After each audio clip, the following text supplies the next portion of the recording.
Today we're going to discuss putting a portal axle in the rear only of my VS4-10 Pro and go over how you calculate overdrive.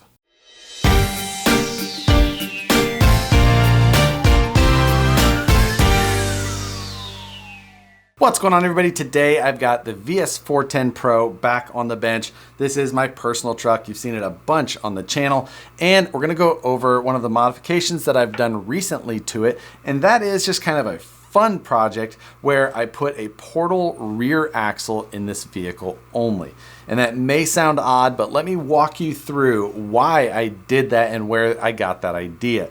Now, this idea is something that has been done before in RC by people, specifically more on the comp side, but where I actually first ran into this was in the full-size world. And this was over 10 years ago when one of my coworkers was doing this to his Bronco. His Bronco is still set up like this to this day, and I'm gonna go over exactly how he explained it to me to you. It made a lot of sense, and I'm gonna kind of give you the rundown. Now, the basics of this are that when you're driving your truck, you can point and shoot the front axle pretty much where you want, of course, negating the issues of a lack of traction or something like that. But the rear axle just kind of has to follow along. You don't get to really place those tires exactly where you want it like you do the front tires. Now, of course, you have a pretty good idea where they're going to go, but you don't always have that ability to really pick and choose how they're going to follow. And a portal will really give you that extra clearance that portals are great for where you need it the most, where you can't exactly predict where you're going to put that. Now, a logical person would just say, obviously, portals have extra clearance. They're great for that. Why wouldn't you just put them front and rear? And two reasons. For one, on this truck, you can't put a normal SCX-10-2 front portal on it because it's got an offset front housing that is specifically needed for the VFD transmission that is in this vehicle.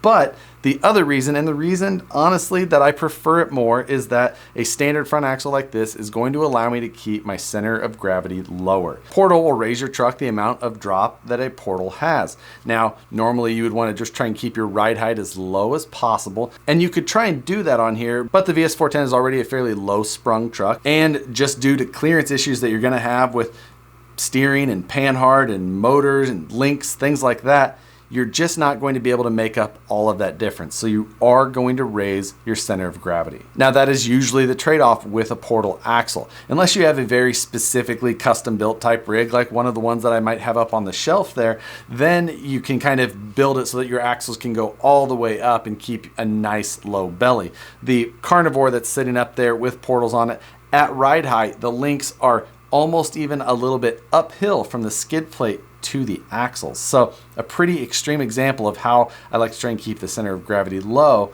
with a portal. Now, I have a portal in the rear here. However, it's a lot easier to adjust the ride height in the rear of a vehicle like this than it is the front, because you don't have to worry about, panhard and drag link clearances or tie rods. You don't have all of the things in the front of a truck like this with 2 servos, winch mount, all of the clearances, and a 3-link suspension, which moves a little bit different than a triangulated 4-link. So for me, it was fairly easy to lower the ride height of the rear by simply moving the shocks from the shock mount that's milled into the axle down to the lower link mount. That gave me 5 or 6 millimeters of drop to it. Now, these portal axles have 13 millimeters total of added clearance to them. So I got about half of that back by doing that very simple modification, only needing 2 longer screws to accomplish that. And from there, since there's not a whole lot of extra weight in the rear of this vehicle, since everything in the truck is placed mid and forward,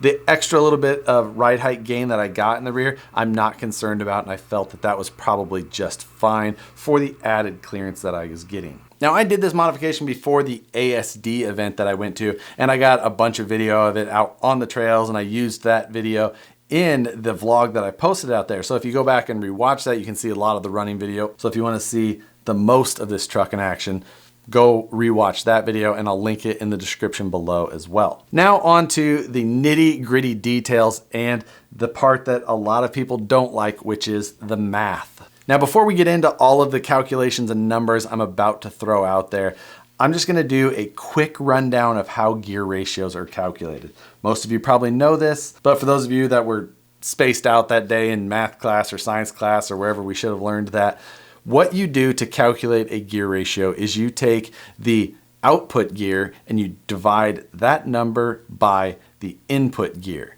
So the input gear would be like the pinion gear on your motor, and the output gear would be the spur gear. So if you have a 50-tooth spur gear and a 10-tooth pinion gear, you would take 50 with the output gear and divide it by 10, giving you a 5-to-1 gear ratio. And then to calculate your total ratio, generally you're going to be multiplying those values together. So for this situation, you'd take the transfer case ratio, which is different front to rear, but we'll get into that.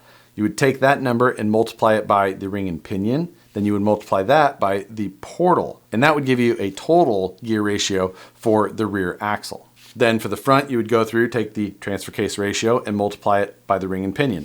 That's it. Now, how an overdrive percentage is calculated, it's a little bit different, and it can be a little bit tricky if you don't take one step that is often missed. I'm going to say that we have a front axle with a 5-to-1 ratio and a rear axle with a 10-to-1 ratio. Now, what you have to do is you have to calculate the difference of those. So 10 minus 5 is 5. So that's our difference. Then we need to take the 10 plus 5, 15, and divide that by 2 to calculate the average ratio between them.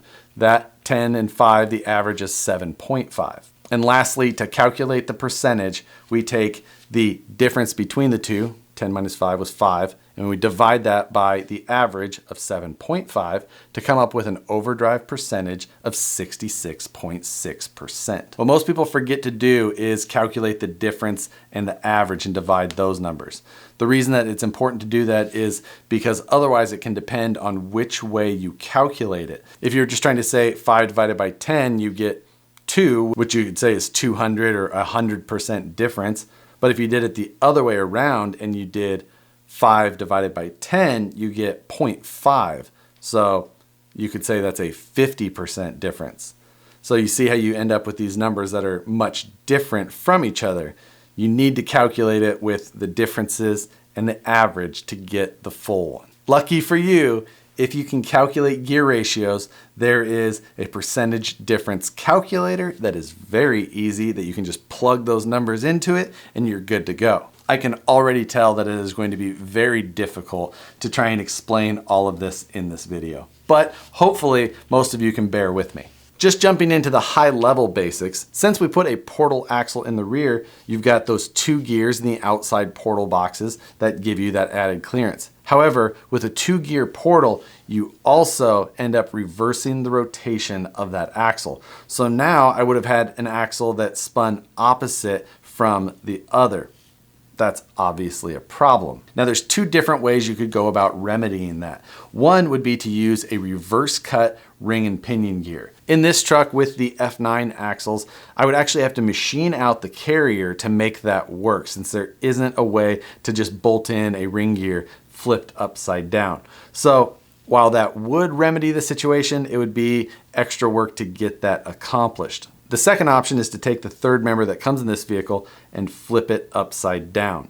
And that's the direction I chose. And there's a specific reason I chose to go this route, because this too does require some modification. The big issue with taking and flipping the third member in this axle is that the 4-link mounts are actually milled into the top of that third member. So now we have 4-link mounts on the bottom of the axle. Well, 1, we don't want them down there hanging up, and 2, we don't have a place to mount our upper links now. So I took and cut off the 4-link mounts and then sanded that third member as smooth as possible. I know that this project that we're discussing here is not just the everyman situation, and I specifically am in kind of a special situation where cutting into parts like this isn't nearly as painful as it would be for someone else. But I just want to run you through this project in its entirety to explain what, why, how, and really the details that go into something like this. So now to get back the 4-link mounts that I needed, there is the Vanquish servo on axle mount for the F9 axles. And that piece goes around the outside of the stock upper link mounts, and that is going to actually work out for me. So what I did is I took and I cut that in half and kind of shaved it all down, and I ended up with two separate pieces now that bolt onto either side of that third member and go up and give me a place to mount my 4-link. Bolting those pieces onto the third member did take an additional small amount of clearancing on the third member as well. So if you are thinking about jumping into a project like this, just beware that you will have to do some extra grinding as well there. So now we've got the axle installed. All of our links are able to bolt up and everything is spinning in the proper direction. But the thing we have to look at now is the overdrive percentage that we've created by putting a portal gearbox in the rear that is not matched in the front. The stock gear reduction that comes in one of these portal gearboxes is 1.67 to 1. So what we're trying to overcome, or try and get close to overcoming, is that we have that 1.67 to 1 plus the 6.5% overdrive that comes in the VS4-10 VFD transmission. Those two actually are additive, and that is what the number we really are trying to get down or lower. So what I need to do is speed up the rear axle on this truck. The first step that I took was to take the portal overdrive gear set and install it into the portals rather than the standard one. That takes us from a difference of 1.67 to a difference of only 1.4. I have my laptop in front of me here with the spreadsheet with all of my gear ratio calculations in it. Now in the early form with just the stock ring and pinion and the stock portal gears in here, we have an overdrive percentage calculated of 56%. Now that is way more than something I would be interested in driving. So that is the number that I'm trying to chunk down. So now after taking and installing those portal overdrive gears, we're reduced the amount of overdrive percentage calculated to 39.5%. Still higher than I'm really looking for. So the next step I decided to take was to buy a set of Overdrive AR44 gears from Super Shafty. He's got some that are modified for 6 holes to use all of the strength of the lockers that are included with the portals or with the standard VS4-10 axles. So the factory ring and pinion is a 8-tooth pinion and a 30-tooth ring gear, giving us a gear ratio of 3.75 to 1. With the new set that I bought from Super Shafty, it's an 8-tooth pinion and a 27-tooth ring gear, giving us a calculated ratio of 3.375 to 1. And now with that combination of gears installed, we're at an overdrive percentage of about 29%. That is still higher than I really like, but that is a drivable percentage. Now, if we completely removed the overdrive from the transfer case in the VFD transmission, and we didn't have to fight that 6.5% overdrive that this truck comes with in stock form, then we would be able to reduce this down to a 23% overdrive. Personally, I prefer to be around a 20% overdrive at the maximum. Normal day-to-day driving, between 6.5% and 10% I feel is beneficial, but not overly noticeable as far as dragging tires or anything like that. So that 29% is not as ideal as I would like, but I think for now I'm gonna keep rocking this setup and I'm gonna be pretty happy with it. Now, being that this setup is something that would probably be pretty rare for someone to want to tackle, using a 1-to-1 gear ratio percentage in that transfer case is probably not an option that is going to be sought after very often, and therefore probably not something that's going to be available for purchase separately. Not saying that there's no chance ever of that happening, but it's a fairly low likelihood. So if it was possible that I had a prototype set of 1-to-1 transfer case gears to put in this thing, I might run that to be able to get me down to only a 23% difference in overdrive. So that is the gist of what I did to this vehicle to achieve this design that I really wanted to have. Again, I'm aware that this is just not something that most people are going to want to do or really want to start cutting and grinding away on a new portal axle to try and achieve this. Let alone the fact that you need to replace the ring and pinion gear and the portal box gears to try and get your overdrive percentage in some sort of reasonable difference to each other. Now there are other portals available, but you have to make sure, again, that you're either able to reverse the rotation of the ring and pinion gear or able to flip the third member like I did to be able to achieve this. Or as a third option, you could use one of those transmissions that had that reverse rotation style drive shaft out of the back. While I full-heartedly think that that is a gimmick of a design feature, just because unless you have perfect traction all the way around, those forces really aren't going to counteract each other. You would still end up with torque twist. But they could be useful for a situation like this, where then you wouldn't have to reverse the rotation. However, since I'm in a VS4-10 Pro, I definitely am not going to pull out that VFD transmission